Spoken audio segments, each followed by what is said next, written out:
from them not answering those questions Phil Mudd, accurately. I mean, if President Trump had not fired James Comey, do you think he would be facing the special counsel investigation tonight? I don't think he would. If you look at James Comey's integrity, the people I talked to question his judgment over the past year. For example, some of the comments he made about Hillary Clinton after he closed the case, but nobody questioned the guy's integrity or his drive.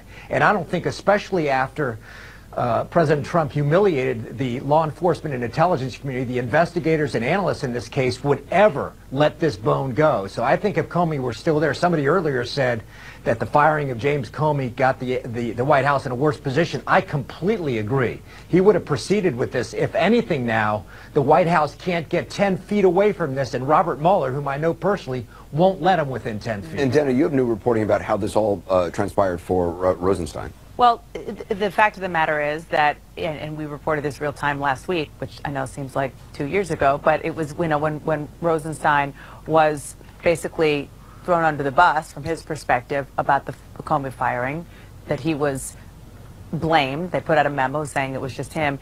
That's when he started to get really, really angry with the White House, and it just continued. I talked to a Republican source who was in touch with him, who said that he was to the point where he was just going to pack his bags, meaning he was done.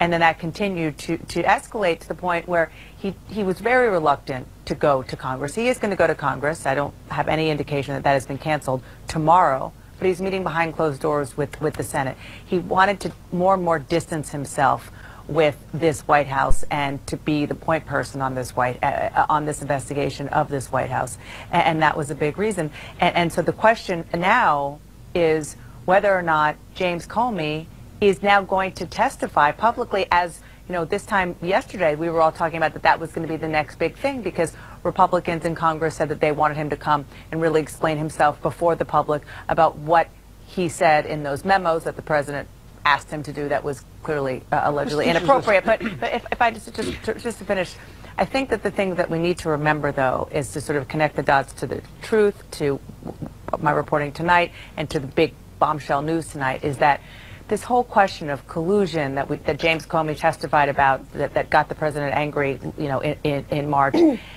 all of that, it could be small potatoes at the end of the day.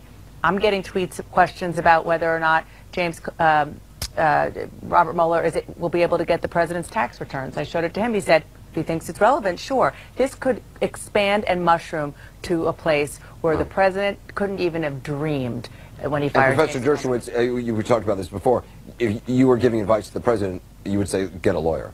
Oh, I would say not only get a lawyer, but I think he has to understand and he has to be told that a grand jury investigation is not a search for truth. A trial is not a search for truth. If it were, we wouldn't say better 10 guilty, go free than 1 innocent be wrongly excluded. We wouldn't keep evidence out that is truthful but obtained unlawfully.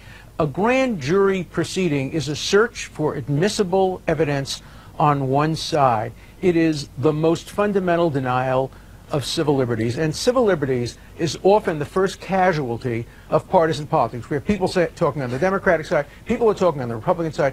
Nobody is here speaking up on behalf of civil liberties. Now, even if you're opposed to Trump, I don't like the precedents that get set by going after people in an unfair way. The American Civil Liberties Union has dropped the ball on this. They're only after Trump.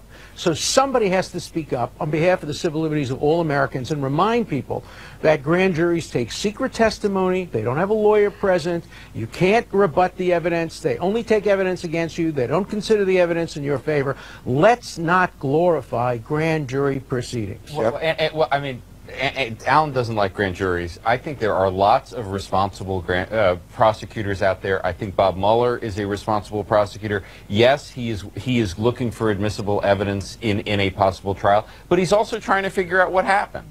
And I think that is an honorable thing, and I think he's an honorable person, and I expect that's what he'll do. But just to go back to the question you asked, which was what advice would you give Donald Trump? The advice you would give, whether he would follow it as a separate, is don't talk about this subject. Say it's under investigation. I don't want to talk about it. Which is what he could have said all along. What he could have said all along, and what he should have said, but, you know, that's not And how he rolls. if you have a lawyer, don't necessarily announce it. And it doesn't have to be a lawyer who is well known. Just somebody who is experienced and you can go to confidentially and discreetly and get advice. I suspect he may have such a person because he's not tweeting and talking as much. Right. Kirsten, do you think congressional Republicans tonight are just breathing a big sigh of relief?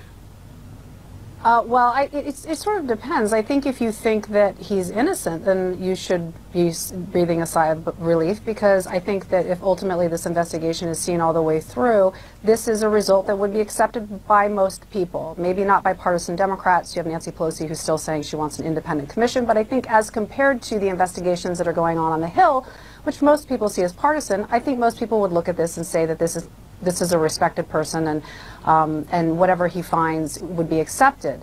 If he's not innocent, then I think obviously there's a lot to be concerned about, because this is somebody with very broad authority that is and has a good reputation, and if something's there, he'll probably find it. Yeah, we have a lot more ahead, including a late reaction from Capitol Hill, where lawmakers have been grappling with the investigation and with one another, obviously, for months now. And later, more on why the choice of Robert Mueller is drawing such bipartisan praise, a closer look at who he is, what makes him tick, and how he earned his reputation.